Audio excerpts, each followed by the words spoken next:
La semaine dernière, j'ai posé une question simple à mes abonnés. Qu'aimerais-tu vraiment atteindre en 2026? J'ai reçu beaucoup de réponses et je vais en reprendre certaines aujourd'hui pour te donner des pistes parce que peut-être que ces vœux te concernent aussi. On va parler d'alignement de vie, de valeurs, de peur, de parentalité, de séparation conjugale, de vol d'énergie, d'amitié, de sérénité et enfin de légèreté et de confiance. J'espère que tu es dans les starting blocks pour faire de cette année le début d'un nouveau chapitre de ta vie, peut-être le plus lumineux. Promis, aujourd'hui encore, tu vas faire un pas de plus vers cette vie riche, épanouie et pleine de sens. Et si cette année, tu transformais ta vie? Bienvenue sur la saison 7 de Dépasse-toi. Je suis Sylvain Viens et depuis 2019, j'aide les personnes brillantes et sensibles à se reconnecter à elles-mêmes et se créer une vie épanouie. Tous les mardis, je te partage des histoires vraies et des prises de conscience inspirantes pour illuminer ton quotidien. Si tu veux aller plus vite, reçois tous les jeudis une dose d'énergie par écrit en t'abonnant à mon courrier privé sur sylvainviens.com. Installe-toi confortablement, l'épisode commence tout de suite. Allez, on démarre l'épisode. La question était toute simple, celle que j'ai posée à mes abonnés, c'était que puis-je te souhaiter pour 2026? Comme tu le sais, j'aime la profondeur, j'aime pas la superficialité. Et c'est vrai que des vœux où les personnes te souhaitent tout le bonheur du monde, c'est génial. Mais je trouve que c'est pas suffisamment concret. Et si les objectifs, si ce qu'on veut atteindre n'est pas suffisamment concret, en fait, ça sert pas à grand-chose. Et encore une fois, le contexte des vœux, c'est aussi l'occasion de mieux connaître les personnes qui t'entourent, que ce soit tes collègues, tes proches, ta famille. Donc, souhaiter le meilleur à tout le monde, c'est génial. C'est ce que je souhaite, mais c'est sympa aussi de demander, ok, mais qu'est-ce que tu entends? C'est quoi le meilleur pour toi? Et donc, j'ai récupéré des réponses et je vais balayer avec toi ces réponses. La première réponse que j'ai sélectionnée, c'est je me sens plus aligné et entouré de bonnes personnes. Ça va de pair. Une bonne personne, c'est une personne qui est capable d'accepter ta vie comme elle est, donc tes valeurs, d'accepter ce qui est important pour toi. Je me sens plus aligné, c'est exactement ça. Quelqu'un qui est aligné, c'est quelqu'un qui couvre ses besoins dans un premier temps, et puis derrière, c'est répondre en fait à ce qui est important pour cette personne. Ses valeurs, tout simplement. Je vais te donner un exemple très simple, et je l'ai utilisé plusieurs fois depuis maintenant 7 saisons.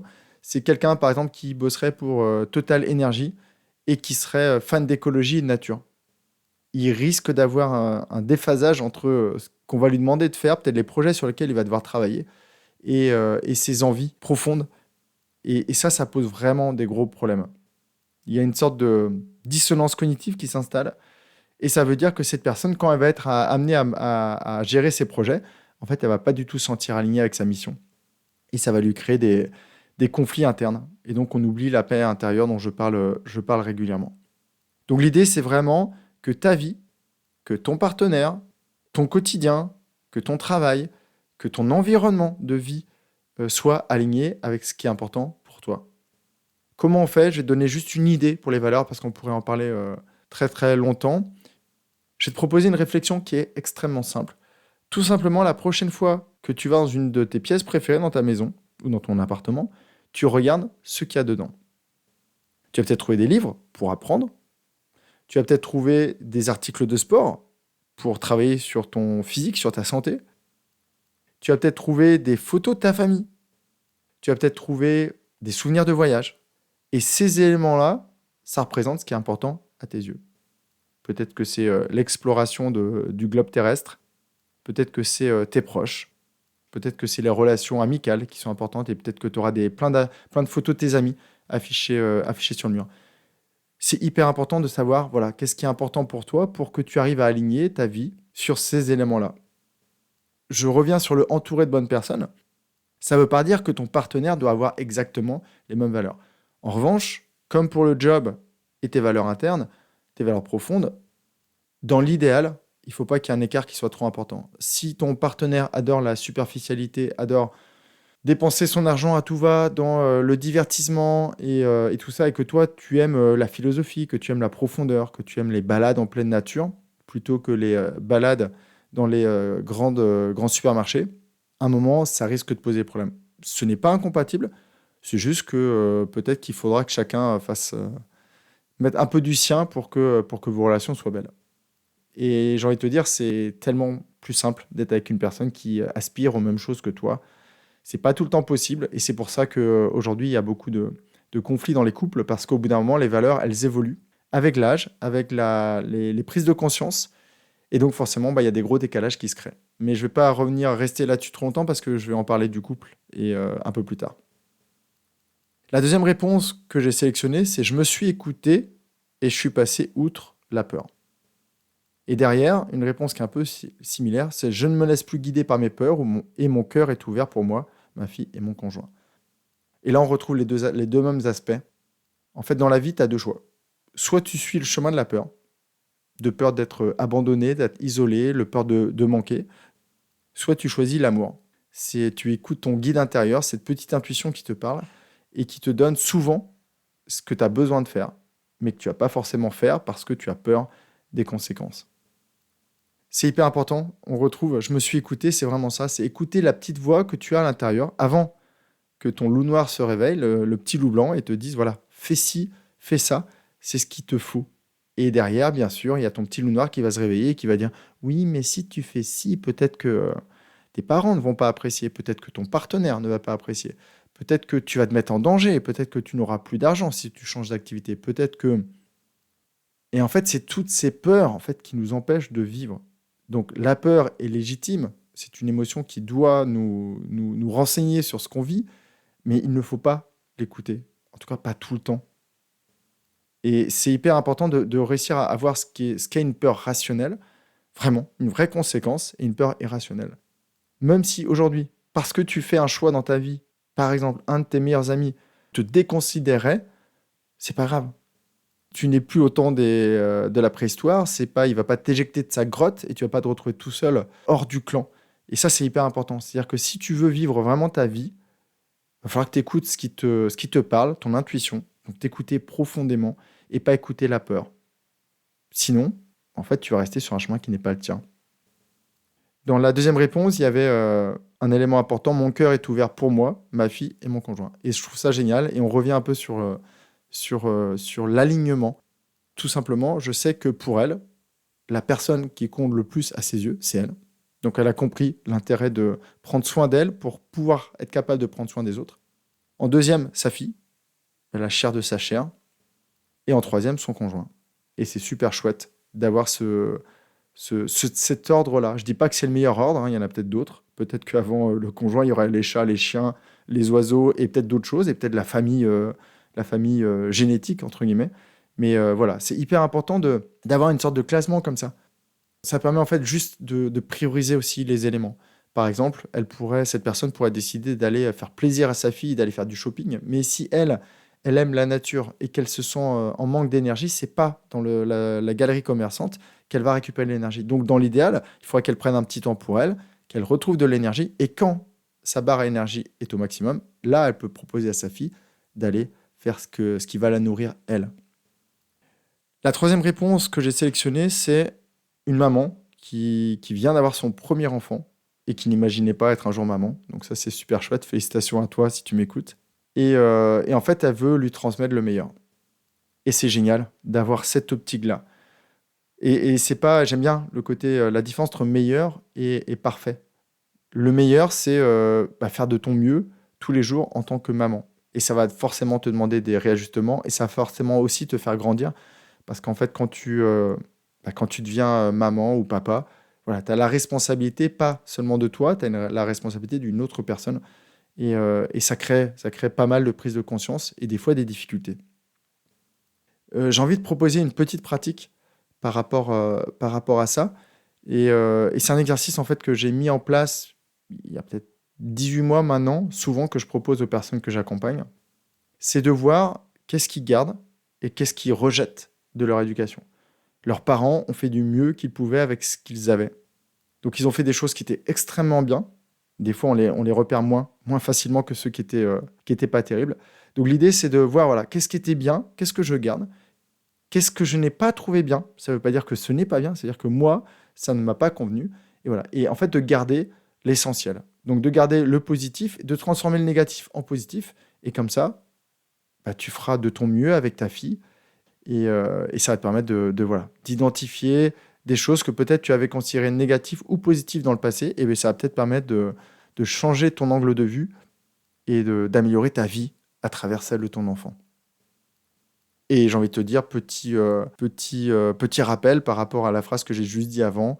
Voilà, pense à prendre soin de toi. Tu n'es pas qu'une maman, tu n'es pas devenue qu'une maman, tu es toujours une femme, tu es toujours la partenaire de ton conjoint, tu es toujours peut-être une amie, tu es peut-être toujours une sœur. Et en fait, de penser à essayer du mieux que tu peux à équilibrer ces aspects-là sans jamais le négliger. Parce qu'une maman qui est stressée, qui ne dort pas bien, qui ne prend pas soin d'elle, ne peut pas être une bonne maman, tout simplement.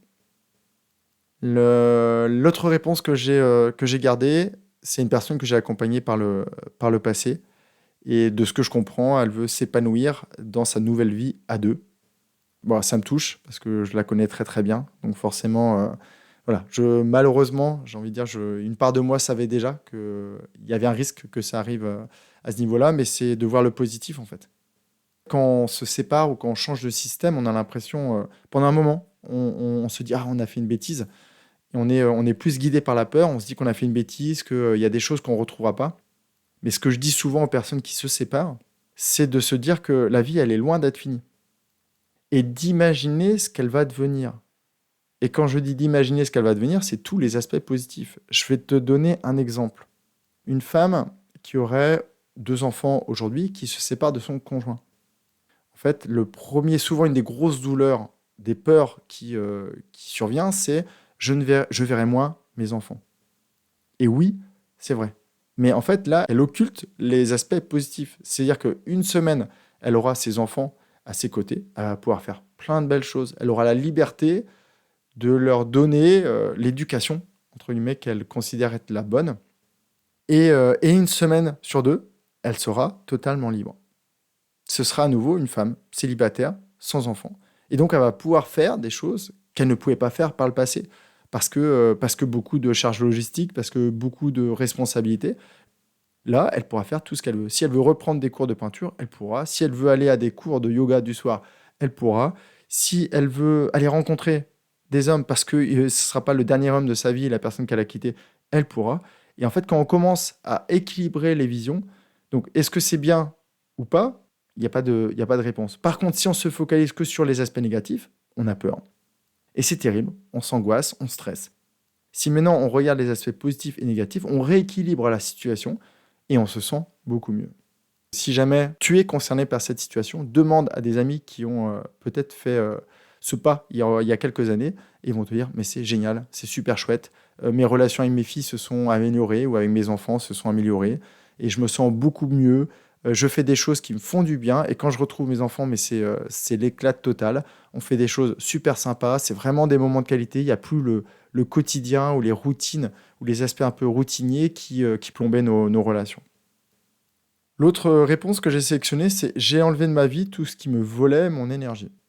Et là, j'ai envie de répondre tout de suite. Si aujourd'hui quelqu'un te vole ton énergie, c'est parce que tu le laisses te voler ton énergie. Il y a des personnes peut-être aujourd'hui qui te volent ton énergie, mais il serait intéressant que tu comprennes qu'est-ce que toi tu fais pour qu'eux puissent te voler ton énergie. Je te donne un exemple. Si je me balade dans le métro parisien avec mes poches grandes ouvertes, je vais pouvoir me faire pickpocket. Je ne sais pas si ça se dit. Donc on va pouvoir me faire les poches.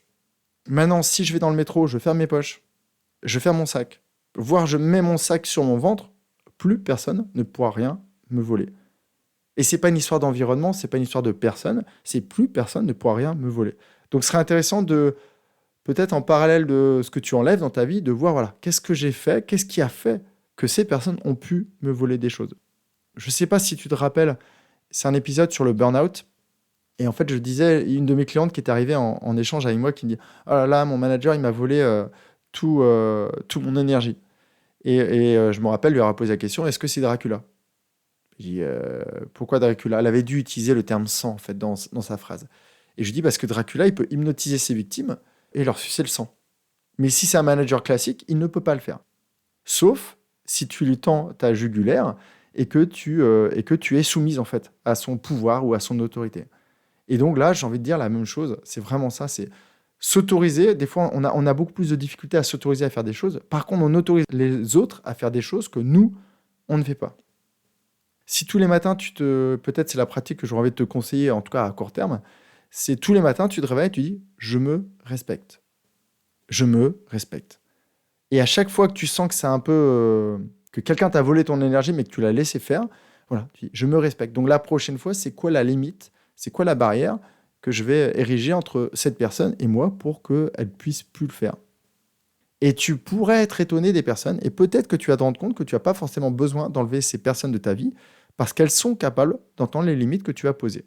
Mais tant que tu n'as pas posé cette limite, en fait, tu croiras que cette personne, c'est un suceur de sang comme Dracula ou un voleur d'énergie. Oui, il y a des personnes qui ont des comportements réellement toxiques, mais elles sont pas si fréquentes que ça. Et si jamais tu en as dans ton entourage, je te conseille de t'en protéger et peut-être de prendre un peu de distance ou de réduire l'intensité, la fréquence, la durée de vos rencontres pour que tu puisses ne plus perdre ton énergie. Et en parallèle, tu peux faire des choses qui te font du bien, des choses qui sont alignées avec tes valeurs pour que tu récupères de l'énergie. Comme le conseil que j'ai donné à la maman un peu plus haut, de lui dire de peut-être aller se balader en pleine nature avant d'aller dans un centre commerçant. L'autre réponse que j'ai sélectionnée, c'est je recrée du lien véritable avec mes amis. Et comme je connais la personne, je sais aussi, je peux encore un peu plus l'aiguiller. Et ce qui est important en fait pour ça, c'est que pour créer du lien véritable, il faut être soi-même, il faut être complètement honnête. Et je sais qu'il se reconnaîtra. Et je me rappelle qu'on avait parlé de balades dans la forêt, de camping, d'ours. Et c'est important, en fait, par exemple, pour pouvoir créer du lien véritable avec ses amis, c'est de leur dire les choses. Par exemple, ce week-end, je suis invité à une soirée chez une cliente qui est devenue une amie à Paris.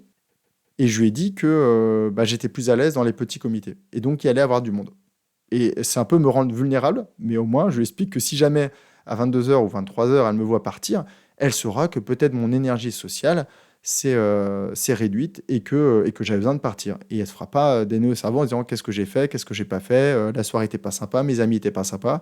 Je suis certain que ses amis vont être super sympas, mais il est possible qu'à un moment, sachant que je me lève très tôt le matin, j'ai plus suffisamment d'énergie pour être bien avec moi-même et donc bien avec les autres, et que je m'éclipserai. Mais peut-être que ce ne sera pas le cas, et je découvrirai que je peux passer une très bonne soirée, même si ma barre à énergie est réduite.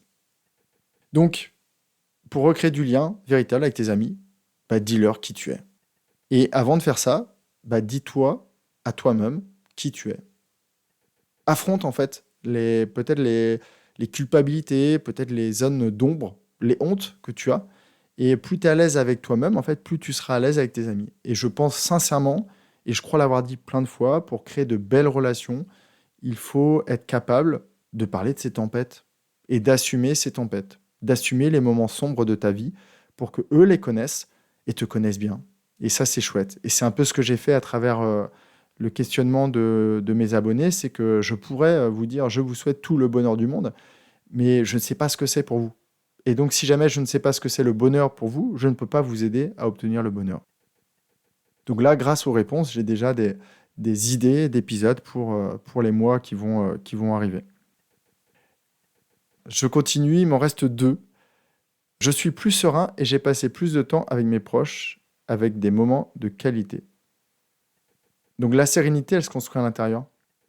On aimerait tous vivre dans un monde en paix, avec des personnes toutes sympathiques, toutes conscientes, toutes bienveillantes, qui se connaissent bien, qui savent gérer leurs émotions, mais ça n'existera jamais. Et là, je mets un jamais. C'est quasiment impossible, en fait, que tout le monde fasse ce travail-là.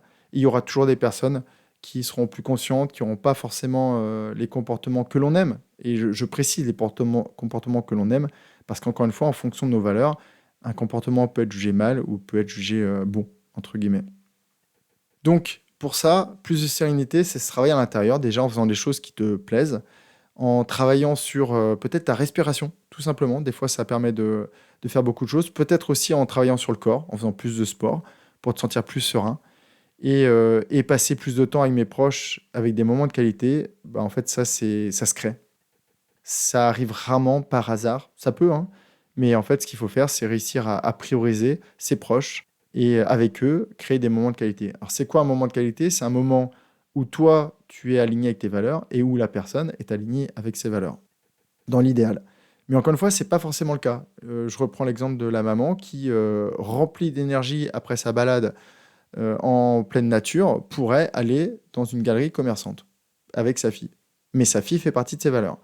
Donc, en fait, encore une fois, c'est juste rassembler des éléments qui feront que pour toi, c'est bien. Et si toi, tu passes un bon moment, la personne face à toi va passer un bon moment. Et si la personne face à toi passe aussi déjà un bon moment, bah, ça fait un truc génial. Et c'est vraiment des moments de qualité. Et c'est un truc que j'aborde beaucoup avec les parents qui veulent s'améliorer, entre guillemets, ou qui veulent devenir de meilleurs parents. C'est de créer des moments de qualité. Parce que c'est bien beau de faire les devoirs avec ses enfants, c'est bien beau de leur piailler dessus pour leur chambre, mais c'est aussi hyper important d'avoir du temps pour jouer avec eux, pour faire des choses dont ils ont envie, comme une balade dans une galerie commerçante, si c'est ce que l'enfant a envie, ou une partie de jeu vidéo. Et malheureusement, souvent, on exprime l'amour à nos enfants pas de la bonne manière, en essayant de les protéger, en essayant pour certains, de les éduquer. Et je crois que vraiment, l'idéal, c'est de bien les connaître surtout, de savoir ce qui est important pour eux et de nourrir ça. Parce qu'en fait, c'est dans ces moments-là que la personne qui vit ce moment a le plus d'amour. Et enfin, la dernière réponse que j'ai sélectionnée, c'est: je me sens plus légère, plus confiante et je n'ai autour de moi que des gens positifs. Alors, si tu m'écoutes, je viens juste de répondre à la dernière partie de ton vœu, c'est: je n'ai autour de moi que des gens positifs, c'est juste impossible. Donc il y aura toujours des gens négatifs autour de toi. Et j'ai envie de te dire, il y a une petite voix qui vient de me dire, et c'est plutôt pas mal. Parce que si on était tous en mode bisounours, hyper positif, à ne voir que les aspects super beaux, en fait, on éviterait les risques. On passerait complètement à côté de nos vies parce qu'en fait, on éviterait tout ce qui pourrait générer de la peur. Ce serait vraiment très superficiel. Donc c'est bien d'être capable d'être négatif pour imaginer les risques, imaginer les obstacles. Quand j'accompagne une personne, je lui pose la question, voilà, ça c'est ton objectif, d'accord, super. Et qu'est-ce qui pourrait t'empêcher de l'atteindre? Et si la personne est positive, ah ben non, rien, rien du tout. Ah si, je peux t'assurer qu'il y a des choses dans ton environnement, c'est pour ça que tu l'as pas encore atteint cet objectif, que tu l'as pas réussi à l'atteindre tout seul, il y a des choses qui peuvent t'empêcher de l'atteindre. Si je reprends l'exemple du couple tout à l'heure, des séparations, par exemple, des fois, on ne peut pas atteindre un objectif à cause de son partenaire. Et j'ai envie de préciser, à cause de l'autorisation que l'on donne à son partenaire de nous empêcher d'atteindre cet objectif. Donc, avoir des gens positifs, c'est pas possible. Par contre, toi, qui m'as laissé cette réponse, tu peux travailler sur ta capacité à avoir des relations avec des personnes qui sont négatives, sans que cette négativité te tombe dessus. C'est-à-dire réussir à prendre de la distance, réussir à prendre, tu vois, à prendre les choses avec plus de légèreté, peut-être. Et pour le reste, plus de légèreté et plus de confiance, ça va un peu de pair. C'est-à-dire que quand tu as une vie alignée, tu te sens plus légère, c'est plus facile. Il y a beaucoup moins de frottement, entre guillemets. Donc c'est plus fluide. Donc c'est beaucoup moins lourd à gérer. La vie est beaucoup plus simple. Et si tu fais des choses qui sont alignées avec tes valeurs, que tu vis tes journées avec simplicité, ta confiance augmente. Et c'est un cercle vertueux qui se met en place. Plus tu es confiant, plus tu passes à l'action, plus tu fais des choses qui te rendent plus légère, plus ta vie s'allège. Tout ce qui était lourd, en fait, tu les retires de ta vie au fil de l'eau. Et ça permet de gagner en légèreté, en confiance, tous les jours. Et au bout d'un moment, les gens négatifs, tu n'as plus besoin de les faire sortir de ta vie. Ils seront simplement répulsés par l'énergie que tu dégageras. Je te donne un exemple. Si jamais tu arrives dans une soirée en étant en petite déprime, voire en grosse dépression, si jamais on t'oblige à aller à cette soirée, tu vas te rapprocher des personnes qui tirent la tronche.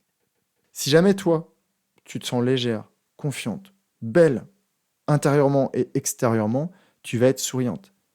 Et étonnamment, tu n'as même pas besoin d'aller vers les gens, tu peux te mettre dans un coin d'une pièce et tu vas voir que naturellement, tu vas être magnétique et tu vas attirer les personnes qui seront dans la même énergie. Je ne sais pas, ça fait combien de temps que je suis devant mon écran à lire les réponses et à te donner quelques idées si jamais ces vœux te concernent aussi. Et je pense qu'en fait, on est tous concernés par tout ce qui s'est dit là. C'est une sorte de résumé un peu de ce qui rend heureux. Je ne vais pas les reprendre. Je te conseillerais comme ça peut-être de réécouter une seconde fois l'épisode et surtout de le partager à une personne à qui tu souhaites aussi le plus beau, tout le bonheur du monde pour l'année 2026. Moi, je te souhaite tout le bonheur du monde. Si jamais on a l'occasion de se parler en face à face, je pourrais t'aider encore mieux parce que le bonheur, c'est très très vaste et c'est un sacré chantier. Mais encore une fois, comme tout chantier, en fait, tous les plus beaux monuments au monde ont été construits par petites étapes. Je te souhaite plein de belles choses. Je te conseille de faire comme mes abonnés, de nous rejoindre sur la newsletter. C'est un courrier que j'envoie quasiment toutes les semaines maintenant depuis 6 ans, 7 ans, je ne sais même plus, depuis longtemps. Tout simplement, je me mets devant mon clavier et j'imagine t'écrire comme ça, comme si tu étais mon meilleur ami.